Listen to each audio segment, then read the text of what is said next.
Damn, this is the challenge of all challenges. If I were to wipe my collection clean and start from zero, knowing what I know now, what route would I go in?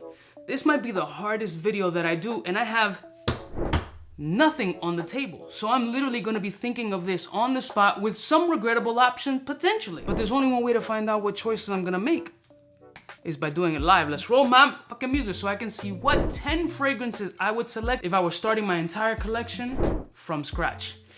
Damn.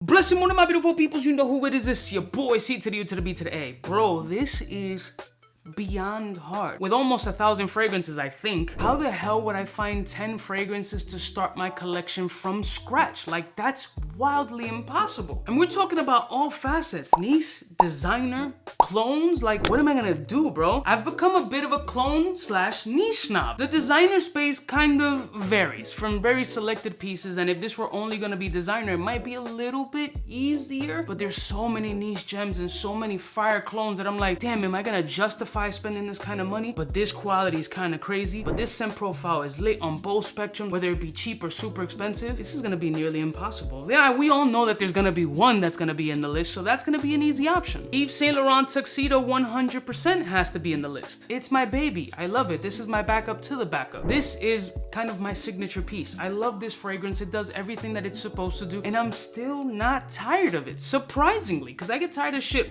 wildly quick. I'm just being a snob. But when something works, it works. And one of the things that gets my rocks off is that anybody who's not familiar with this fragrance that either smells it on me or smells it in general for the first time generally agrees. They feel that it's completely unique to anything else that they've ever smelled. They find it super alluring, very sexy, and usually the descriptions that people give me are something like a superhero or the handsome protagonist in a movie, a James Bond, for example. Like, this is something that people use to reference this particular fragrance. It's always gonna be in my collection, and if I'm gonna start from scratch, this would definitely be in there. Now I just gotta think of 9 more. Now for the next fragrance. And going through all the fragrances and really doing this live and not trying to edit out crazy, what would I pick? I see another fragrance that I would have to get in my collection because it's just that amazing. Memo's African leather. African leather is absolutely gorgeous. It feels real. It feels so unique. It's beautiful leather with the perfect amount of sweetness in it and lasts amazing on my skin. I mean, if leather, cardamom, and saffron were like superhero hits, it'd be the Avengers in one particular bottle.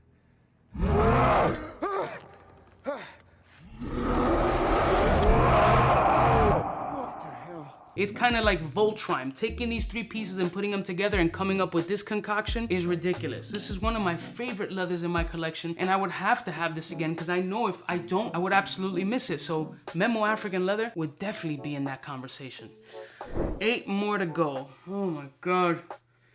This is really difficult, guys. I'm not gonna front. Let me see in the designer space. What's one designer that I would pick? Got it. My last and final bottle of this fragrance. It is a discontinued scent. It's not cheap to get on the gray market, but this is the last one that I got. Versace Man. Versace Man is such an underrated gem that nobody speaks about because the baby brother, All Fresh, gets all the love. This hits so crazy off the skin. Such an underrated scent, but the ones who know and absolutely appreciate and do agree with me. All Fresh may get more compliments because freshies tend to get more compliments anyway, but this shit is a whole body of tobacco and uber sexy for a designer fragrance. The amber in here is so sweet, subtle, warm. There's a spicy black pepper essence in here. There's a subliminal incensey vibe, and there's some sparkly essence in here that has that peppery liveliness, but with a little fizz and a little bubbliness. Very subliminal, at least off of my skin. Super sexy, the right amount of white florals here to counteract with that tobacco. Absolutely would have to get this in my collection if it fucking existed. Next one. All right, bro, we're down to the wire of 7, and I'm still like conflicted on what I would choose. And I'm sorry I'm facing away from the camera, but I said I was gonna do this shit live. Like, this is impossibly difficult. And I might regret this list later, but so far, I'm very happy with the choices that I've made. But I don't know, like, where are we gonna go next? I'm gonna have to go Royal Tobacco. Something in the collection needs to be wildly robust, very unique, and a big powerhouse scent profile with sex appeal. And for me, Royal Tobacco hits all those nuances. It's an incredible tobacco fragrance, if not one of the best that I've encountered in the last 12 months that's really blown my socks off. Let me re-snort this joint real quick because it's been a minute. My God, it's still amazing. Oh my God, it's still amazing. I'm getting so much chocolatey style tobacco and myrrh coming off this joint. I've been smelling a couple of myrrh fragrances, including one that I haven't discussed in a video, probably coming soon, that have really been captivating me in cold weather. Myrrh really does something for me. Oh, I feel a goose pimples coming already. This has so many notes listed in it, and it's giving me the goose pimpies mildly. It's coming, but this is, oh, such an incredible scent. It feels holy, it feels regal, it feels sexy. Goose, mild pimpies, mild. I want to wear this today. I want to wear this so bad. Oud, tobacco, myrrh, smoky, dark, mysterious chocolatiness, very bold, very loud, very Middle Eastern with a flair, but still has wild sex appeal. There's nothing here that's off-putting. The oud isn't funky. It doesn't smell like sweaty asshole. Hang on. There you go.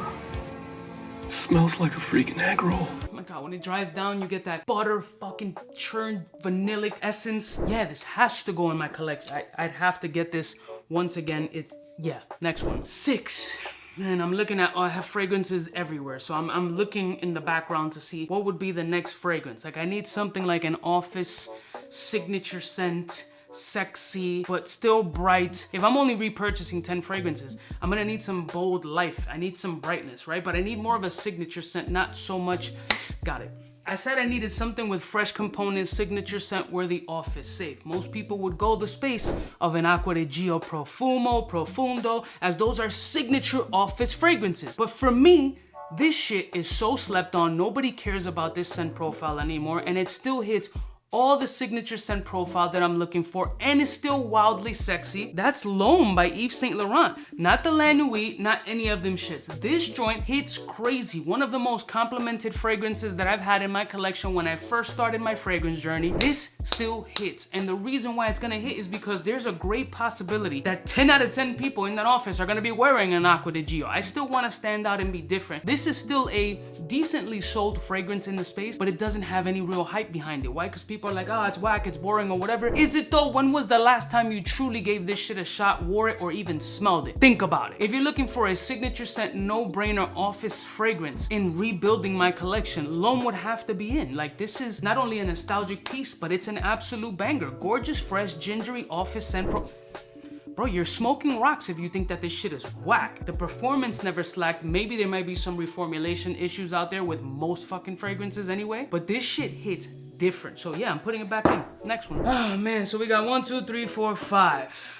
Let's go to the next one. Like, must-haves in the collection is super, super tough. Now another freshie is catching my attention. I got 2 fragrances in my brain that I want in my collection again, but I'm trying to be as diverse, flexible in that lineup to see, because there's a freshie over here that's very interesting, but there's a grenade of a freshie that I've always wanted back here. So it's a really difficult one, but out of all these, I don't have anything that's really stand out crazy and super sweet, and I do like my sweet fragrances.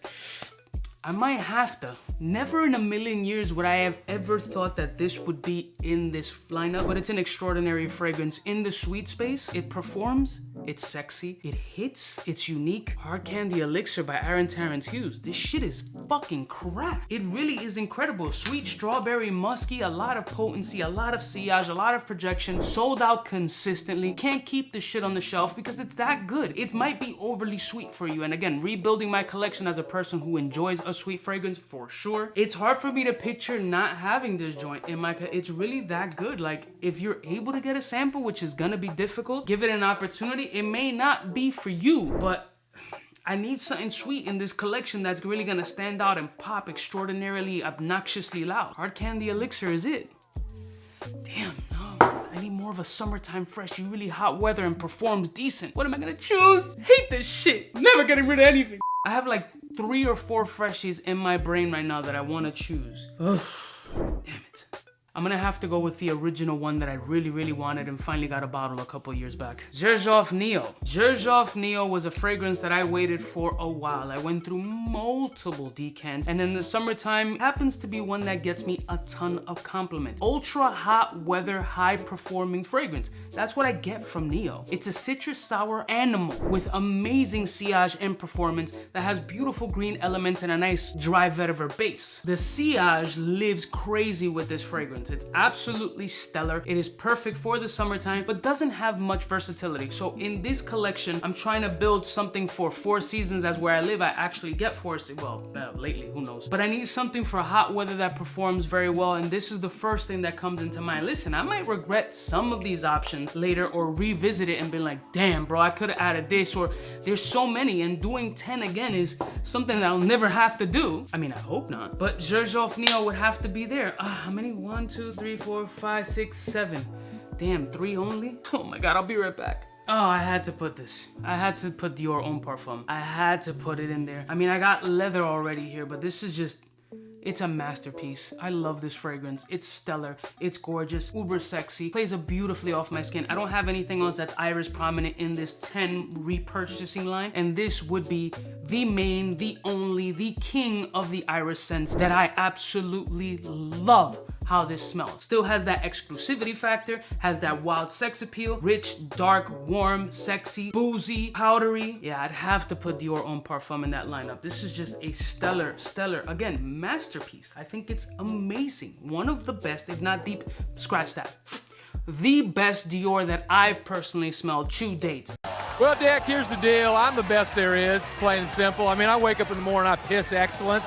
I need to have this again in my collection. I just have to. All right, we're coming down to what? 2, 1, 2, 3, 4, 5, 6, 7, 8 to 2 fragrances. And I've already determined that none of them are going to be cloned. Because if I'm only gonna have 10 fragrances and I have the bread, right? I got the money to repurchase them. I wanna get shit that I absolutely love. I don't wanna think about alternatives right now. I got the bread and these are only 10, like only 10? Like I can't. Like I'm gonna be real, I just can't. It's gonna have to be designer or I just gonna have to be. But I don't even know what the next one's gonna be. Shit. I don't know, guys. I'm really like struggling over here and I hate to be disconnected from the actual camera so you guys can feel my kind of energy, but I gotta think of what other fragrance right off rip that I would absolutely have in my collection. There's so many options, it's insane, but I also want to have versatility in this lineup, and it's leaning more dark because that's kind of what I resonate to. I lean to dark, ambery, warm, spicier scent profiles, but I need vibrancy. I got the sweetness, I got that signature scent, I got that summertime vibe. I got a dark, uber rich tobacco. I got another tobacco that's more designer and lighter, but it still has a freshy element to it. I got a really rich, sexy leather. I got a gorgeous mass appeal going out tuxedo type vibe. I got that powdery energy. What am I missing in this collection putting it in? Now, most people curate these lists and have it written down and script these videos accordingly, and I try to do it as freestyle as possible. I barely script anything. So this is the true frustration that you're seeing on camera right now. Damn, fam, what would I pick next? Shit. This is tough as hell.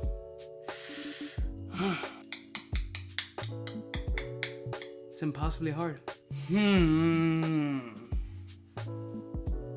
Damn, one of the fragrances that I wanted to put on the list, 𝗙𝗏𝗄𝐿, is discontinued. I won't even be able to get another bottle, so that was definitely a very strong contender, but you can't even get it. All right, so I got a fragrance in my hand and I'm having possible second thoughts, but when I'm looking at this list, I don't have a little bit of F-boy energy. I like to turn up, I like to go out. I need a party scent. There's party-esque scents here, but like a turn-up party scent in that Dior Sauvage space, but that wouldn't be one that I would get, because again, I want to have some exclusivity based on my geographic location, and that's one fragrance that will absolutely be pinpointed super easy. I need to have a little bit of F-boy energy, and I know Aventus would be on somebody's list, but but spoiler alert, it's not going to be, because again, same kind of reasoning. I think I'm confident with the decision of getting Prada Luna Rosa Black. It has the F-boy energy that I'm looking for. It's a very surprising scent. It's in that designer space that could easily be a niche fragrance. It has that sex appeal factor. It has that party vibe. It's still loud. It projects very well off my skin, but it's still ultra sexy. A very surprising selection for me right now, and I'm still stunned that I chose this one, but it kept calling me back. I kept looking through the collection. I'm like, I know that this is one that's gonna call me. I know that this is gonna hit right. I know shorties are gonna like this joint, even though I'm not looking for any other women. That's marriage. but I just know that I need a party-esque vibe fragrance. And again, any of these can kind of intertwine into the party space, but Prada Luna Rosa Black. Shit, is there only one left? Hold on. 1, 2, 3, 4, 5, 6, 7, 8, 9. Oh my God, bro. This is not real, B. I'm having fucking anxiety a little bit. My blood pressure is a little bit elevated at this point. Like, what would you guys choose? Scream to me via the camera. I'm listening. Go. There's too many of y'all, man. I don't know what to pick. Shit. God, this is impossibly difficult. You know what? Let's switch it up. I'm gonna let you guys pick the last fragrance that I should have in this list. Leave it in the comments below. Based on the selections that I have made, what is a must-have 10th fragrance that I need in my collection to make this an overall versatile scent? Let me know what the 10th fragrance that you've seen on my channel or that I need as the 10th fragrance in this lineup. So to break down the 9 fragrances, Prada Luna Rosa Black, Dior Homme Parfum, J. Neo, Yves Saint Laurent L'Homme, EDT, Hard Candy Elixir, Amouage Royal Tobacco, Versace Men, I need to find a backup, Memo's African Leather, and Yves Saint Laurent Tuxedo. Those are the 9 fragrances that I would re-get. Listen, I'm having a bit of anxiety because I know that this is what came to me right off the dome, interactive, like ask quick, but you guys have to help me on the 10th one because I don't want to make this life-altering decision together. I love y'all mother suckers from the heart. Let me know which one of these fragrances you agree with or if you agree with the entire list. I doubt everyone is because it's my list, but let me know in your comments below. I'll see y'all stitches next time. You know who it is, biggest in the game. Subscribe, bitches. Smooch.